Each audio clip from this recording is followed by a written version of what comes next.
Allahabad high court के जज justice Pankaj Bhatia ने शुक्रवार को एक जमानत याचिका की सुनवाई से खुद को अलग कर लिया और कहा कि हाल ही में सुप्रीम कोर्ट की ओर से की गई टिप्पणियों ने उन्हें मानसिक रूप से निराश किया है। उन्होंने इसके साथ ही इलाहाबाद हाई कोर्ट के चीफ जस्टिस से अनुरोध किया कि भविष्य में उन्हें जमानत मामलों की रोस्टर जिम्मेदारी ना दी जाए। जस्टिस भाटिया ने एक बेल अर्जी पर सुनवाई से खुद को अलग करते हुए अपने आदेश में कहा कि संबंधित जमानत याचिका को मुख्य न्यायाधीश के समक्ष दूसरी पीठ को सौंपने के लिए रखा जाए। हालांकि उन्होंने यह भी माना कि किसी भी न्यायाधीश का आदेश शीर्ष अदालत द्वारा बदला या रद्द किया जा सकता है, लेकिन शीर्ष अदालत की टिप्पणी के कुछ हिस्सों का उन पर निराशाजनक और ठंडा प्रभाव पड़ा है।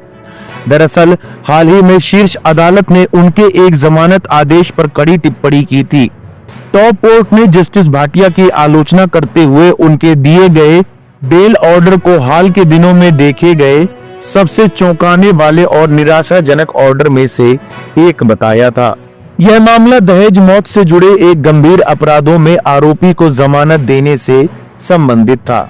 इस मामले की सुनवाई कर रही पीठ में जस्टिस जेबी पारदीवाला और जस्टिस केवी विश्वनाथन शामिल थे। पीठ ने कहा था कि हाई कोर्ट के आदेश से यह स्पष्ट नहीं होता कि आरोपी को जमानत देने के लिए किन आधारों पर विवेकाधिकार का इस्तेमाल किया गया है।